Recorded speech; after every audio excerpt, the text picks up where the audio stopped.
5 golongan manusia yang dilindungi Allah di hari kiamat. Pernahkah kita membayangkan hari ketika matahari hanya sejengkal di atas kepala? Keringat manusia tenggelam sesuai amalnya. Dan tidak ada naungan sama sekali, kecuali naungan dari Allah. Rasulullah Shallallahu Alaihi Wasallam bersabda bahwa akan ada golongan manusia yang dilindungi Allah di hari yang sangat dahsyat itu. Pertanyaannya, apakah kita termasuk di dalamnya? Sebelum lanjut, tulis di kolom komentar, "Ya Allah, masukkan aku ke dalam golongan yang Engkau lindungi." Dan jangan lupa untuk like, share, dan subscribe agar kebaikan ini terus mengalir. Assalamualaikum warahmatullahi wabarakatuh. Syukur alhamdulillah kita dapat bersama kembali di channel Nur Hidayah. Semoga kita semua senantiasa ada dalam lindungannya, diberi kesehatan lahir dan batin, dimudahkan dalam setiap urusan dunia dan akhirat. Amin ya robbal alamin. Sahabat Nur Hidayah yang dirahmati Allah, Rasulullah Shallallahu Alaihi Wasallam bersabda, ada 5 golongan manusia yang akan Allah lindungi dengan naungannya pada hari tidak ada naungan selain naungannya. HR Bukhari dan Muslim. Hari kiamat bukan hanya tentang azab, tetapi juga tentang rahmat bagi hamba-hamba pilihan Allah. Mari kita bahas satu persatu dan renungkan bersama. 1. Pemimpin yang adil. Golongan pertama adalah pemimpin yang adil.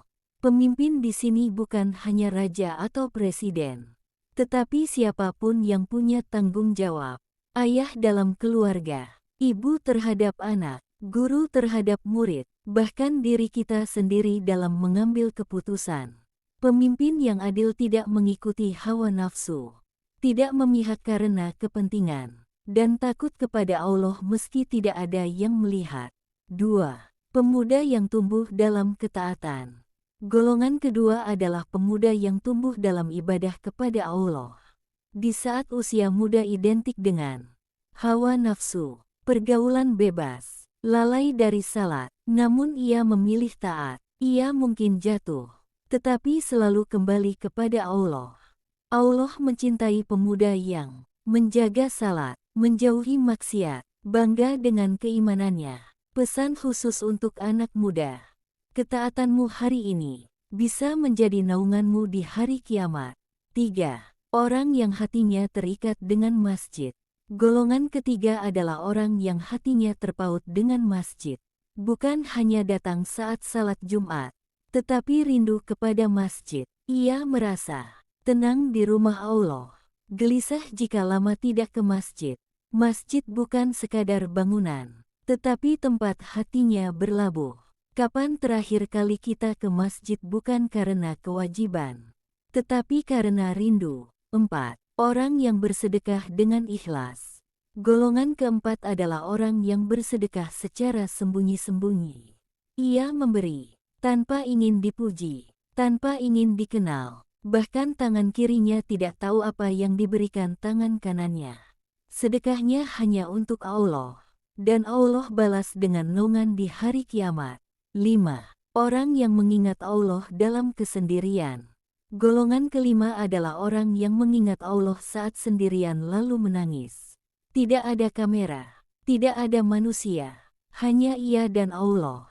Tangisnya bukan karena dunia, tetapi karena takut dosa, rindu ampunan, cinta kepada Rabb-Nya. Air mata seperti inilah yang kelak menjadi penyelamat di hari kiamat.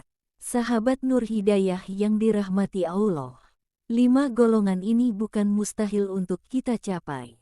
Mungkin kita bukan pemimpin besar, tetapi kita bisa adil. Mungkin kita pernah lalai, tetapi kita bisa kembali. Pertanyaan terakhir untukmu, dari 5 golongan ini, golongan mana yang ingin kamu perjuangkan mulai hari ini? Tulis di komentar, dan niatkan sekarang juga. Semoga Allah memasukkan kita ke dalam golongan hamba-hamba yang mendapat naungannya di hari kiamat. Terima kasih telah menyimak sampai akhir. Sampai jumpa di video selanjutnya. Wassalamualaikum warahmatullahi wabarakatuh.